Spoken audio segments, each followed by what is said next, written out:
এবারে ইউএসএ সংবাদ।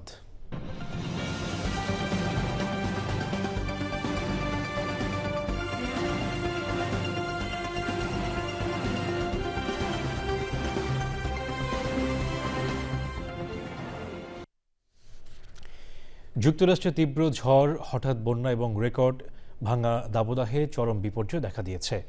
ফিলাডেলফিয়ায় শক্তিশালী মাইক্রো বার্স্ট ঝড়ে ব্যাপক ক্ষতি হয়েছে এবং সল্ট লেক সিটি সহ বিভিন্ন শহরে তাপমাত্রার সবকালের রেকর্ড ভেঙে গেছে।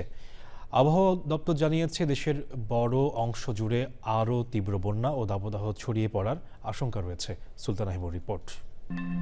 ধ্বংসস্তূপে পরিণত হয়েছে যুক্তরাষ্ট্রের ফিলাডেলফিয়ার একাধিক এলাকা।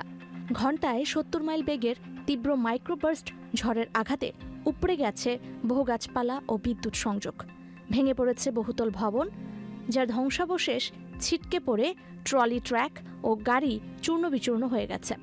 ঝড়ের পরপরই ফিলাডেলফিয়ার দুর্যোগকালীন জরুরি অবস্থা ঘোষণা করেছেন মেয়র চেরেল পার্কার। এক প্রান্তে যখন ঝড়ের তাণ্ডব, তখন যুক্তরাষ্ট্রের মিড ওয়েস্ট ও সাউথে হঠাৎ বন্যায় চরম বিপর্যয় দেখা দিয়েছে। টেনেসি থেকে ওয়েস্ট ভার্জিনিয়া পর্যন্ত ভারী বৃষ্টিপাতে প্লাবিত হয়েছে রাস্তাঘাট। মিসৌরিতে আকস্মিক বন্যায় শত শত মানুষকে উদ্ধারের পাশাপাশি হুজাহু ক্রিকে এক নারীর মরদেহ উদ্ধার করা হয়েছে। নাশভিল ও চার্লস্টনের মতো বড় শহরগুলোতে আগামী দিনগুলোতে হঠাৎ বন্যার আশঙ্কা দেখা দিয়েছে। অন্যদিকে ওয়েস্ট ও নর্দার্ন প্লেন্সে দেখা দিয়েছে রেকর্ড ভাঙা দাবদাহ। মন্টানা, ইউটাহ ও মিনেসোটায় তাপমাত্রায় শত বছরের ইতিহাস ভেঙে গেছে। সল্ট লেক সিটিতে তাপমাত্রা ১০৯ ডিগ্রি এবং মাইলস সিটিতে সর্বোচ্চ ১১৫ ডিগ্রি ফারেনহাইট ছুঁয়েছে। তীব্র গরম আর শুষ্ক আবহাওয়ার কারণে ওয়াশিংটন ও ওরেগন সহ বিস্তীর্ণ অঞ্চলে ভয়াবহ দাবানল ছড়িয়ে পড়ার আশঙ্কা করা হচ্ছে। আবহাওয়াবিদরা সতর্ক করে বলেছেন, এই তীব্র গরম এবার পূর্ব দিকে ডাকোটা ও মিড ওয়েস্টের দিকে ধেয়ে আসছে। চলতি সপ্তাহের মাঝামাঝি সময়ে ওয়াশিংটন ডিসি, নিউ ইয়র্ক ও বোস্টনে তাপমাত্রা ৯০ ডিগ্রি ফারেনহাইট ছাড়িয়ে যাওয়ার প্রবল সম্ভাবনা রয়েছে। অতিরিক্ত আর্দ্রতার কারণে আরও বাড়তে পারে গরমের তীব্রতা। জলবায়ু পরিবর্তনের এই চরম রূপ যুক্তরাষ্ট্রের জনজীবনকে একই সাথে বন্যা, ঝড় ও রেকর্ড ভাঙা দাবদাহের মুখোমুখি দাঁড় করিয়েছে। আবহাওয়া দপ্তর থেকে সাধারণ মানুষকে সতর্ক থাকার নির্দেশনা দেওয়া হয়েছে। Sultana Himu, channel I. যুক্তরাষ্ট্রের নিউ ইয়র্ক সিটির আপার ইস্ট সাইডে ছড়িয়ে পড়া প্রাণঘাতী লিজিওনিয়ার্স রোগের প্রকোপ আরও আশঙ্কাজনক রূপ নিয়েছে। এখন পর্যন্ত ৫৬ জনের শরীরে এই ব্যাকটেরিয়াবাহী নিউমোনিয়া শনাক্ত হয়েছে, যাদের মধ্যে ১৬ জন হাসপাতালে চিকিৎসাধীন। এই পরিস্থিতি নিয়ে জনমনে তৈরি হওয়া নানা প্রশ্নের উত্তর দিতে একটি বিশেষ ভার্চুয়াল টাউন হল সভার ডাক দিয়েছে নগর প্রশাসন। নাজিব বেগের রিপোর্ট। যুক্তরাষ্ট্রের অন্যতম ব্যস্ততম শহর নিউ ইয়র্কের আপার ইস্ট সাইডের কার্নেগি হিল, ইয়র্কভিল এবং লেনক্স হিল এলাকায় এক অদৃশ্য ব্যাকটেরিয়ার আতঙ্ক। দিন দিন বাড়ছে লিজিওনিয়ার্স নামের এক ধরনের বিশেষ নিউমোনিয়া আক্রান্ত রোগীর সংখ্যা। পরিস্থিতি নিয়ন্ত্রণে আনতে তৎপরতা শুরু করেছে নিউ ইয়র্ক সিটি স্বাস্থ্য বিভাগ। শহরের ৩১টি ভবনের কুলিং টাওয়ারে এই লিজিওনেলা ব্যাকটেরিয়ার উপস্থিতি মেলায় সেগুলো পরিষ্কার এবং জীবাণুমুক্ত করার জরুরি নির্দেশনা দিয়েছেন নিউ ইয়র্ক সিটির health commissioner doctor Alistair Martin.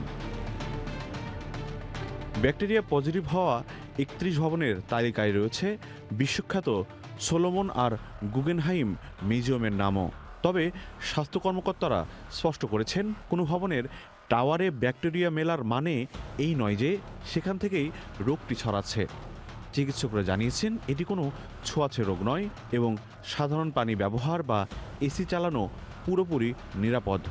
সঠিক উৎস নিশ্চিত হতে আরও নিখুঁত ল্যাব পরীক্ষার ফলের জন্য অপেক্ষা করতে হবে বলে জানিয়েছেন চিকিৎসা বিশেষজ্ঞ doctor Darien certain.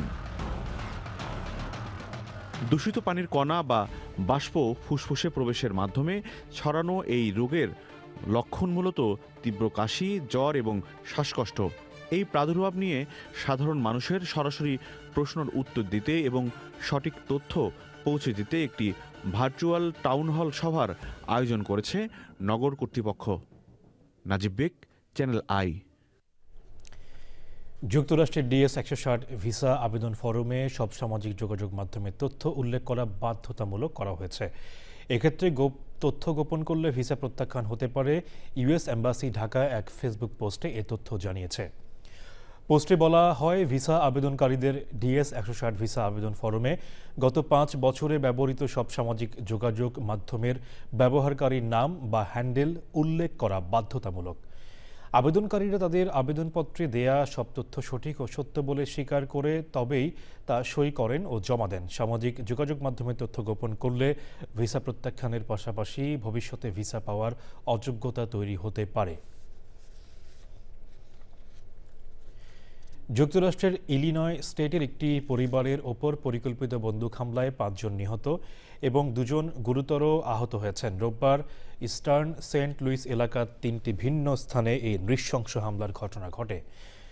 Illinois state police জানিয়েছে, এই হত্যাকাণ্ডের সাথে জড়িত সন্দেহে 16 বছর বয়সী 2 কিশোরকে হেফাজতে নেওয়া হয়েছে, তবে তাদের বিরুদ্ধে এখনও কোনো আনুষ্ঠানিক অভিযোগ দায়ের করা হয়নি। আহত 2 জনকে আশঙ্কাজনক অবস্থায় হাসপাতালে চিকিৎসা দেওয়া হচ্ছে। যুক্তরাষ্ট্রের ইলিনয় স্টেটে একটি ছোট ব্যক্তিগত বিমান বিধ্বস্ত হয়ে এক অভিজ্ঞ পাইলট ও তার 22 বছর বয়সী ছেলে নিহত হয়েছেন। বেসবল খেলা দেখে আরকানসাসের বাড়িতে ফেরার পথে বিমানটি দুর্ঘটনার কবলে পড়ে। নিহতরা হলেন 48 বছর বয়সী জিম্মি ডন লুইস এবং তার ছেলে ব্রেডেন টাই লুইস। পুলিশ জানায়, উড্ডয়নের পর বিমানটি হঠাৎ বৈরী আবহাওয়া ও তীব্র ঝড়ের মুখে পড়ে। রাডার ডাটা অনুযায়ী ঝড় এড়াতে শেষ মুহূর্তে বিমানটি ঘোরানোর চেষ্টা করা হয়েছিল, কিন্তু নিয়ন্ত্রণ হারিয়ে এটি একটি গ্রামীণ বনাঞ্চলে আছড়ে পড়ে। বৃষ্টি ও ঘন মেঘের কারণে বেশ কয়েক ঘন্টা ড্রোন দিয়ে খোঁজার পর বিমানটির ধ্বংসাবশেষ উদ্ধার করা হয়। ফেডারেল এভিয়েশন কর্তৃপক্ষ ঘটনার তদন্ত শুরু করেছে। যুক্তরাষ্ট্রে ব্যস্ত ট্রাক চলাচল করিডোরে পার্কিং সংকট কমাতে কৃত্রিম বুদ্ধিমত্তা বা এআই চালিত ড্রোন প্রযুক্তির পরীক্ষা চালানো হচ্ছে। ডেট্রয়েট ভিত্তিক প্রতিষ্ঠান বার্ড স্টপ আকাশ থেকে ট্রাক পার্কিং এলাকা পর্যবেক্ষণ করে খালি জায়গার তথ্য তাৎক্ষণিকভাবে অনলাইন প্ল্যাটফর্মে পাঠাচ্ছে। এতে চালকরা আগে থেকেই কোথায় পার্কিং খালি আছে তা জানতে পারছেন।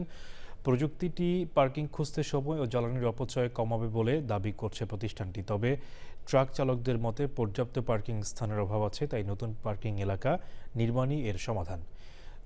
বর্তমানে যুক্তরাষ্ট্রের মিশিগান অঙ্গরাজ্যের ডেট্রয়েট শহরের কয়েকটি স্থানে পরীক্ষামূলকভাবে এই প্রযুক্তি ব্যবহার করা হচ্ছে। বিশ্বকাপের উন্মাদনায় উত্তাল যুক্তরাষ্ট্রের নিউ জার্সি রাজ্যের আটলান্টিক সিটির টেক্সাস এভিনিউ পার্কে বিশ্বকাপকে ঘিরে ফুটবল এবং বহুজাতিক সাংস্কৃতিক ঐতিহ্য উদযাপনে হয়েছে নর্থ টু শোর ফেস্টিভ্যালের বিশেষ আয়োজন। সুব্রত চৌধুরী জানাচ্ছেন বিস্তারিত। ফিফা বিশ্বকাপের উন্মাদনায় উন্মাতাল যুক্তরাষ্ট্রের নিউ জার্সি রাজ্যের Atlantic city multi cultural services, Chelsea EDC এবং ডাউনটাউন এসির যৌথ উদ্যোগে এই উৎসবের আয়োজন করা হয়েছিল। এই উৎসবে ছিল ফুটবল ভিত্তিক নানা আয়োজন, সাংস্কৃতিক পরিবেশনা, লাইভ বিনোদন, ইন্টারেক্টিভ আর্ট, বিভিন্ন দেশের খাবারের স্টল, স্বাস্থ্য ও সুস্থতা বিষয়ক কার্যক্রম এবং পুরো পরিবারের জন্য বিনোদনের ব্যবস্থা। বিশ্বকাপের উচ্ছ্বাসের পাশাপাশি বিভিন্ন সংস্কৃতির মানুষকে একত্রিত করে সম্প্রীতি ও বৈচিত্র্যের বার্তা ছড়িয়ে দিতেই এই আয়োজন বলে জানিয়েছেন আয়োজকরা। What a neat event. I've been watching the World Cup unfold here in New Jersey and around the country, and it's beautiful to have so many people from around the world coming to our country. On behalf of Bangladesh Association of South Jersey, we are participating in North to Shore mini football tournament here in Atlantic City. এই উৎসবে Bangladesh association of south jersey, Bengal club সহ সিটির বিভিন্ন সংগঠন অংশগ্রহণ করে। We're sharing the day with Ducktown Community Development Corporation and Chelsea Economic Development Corporation.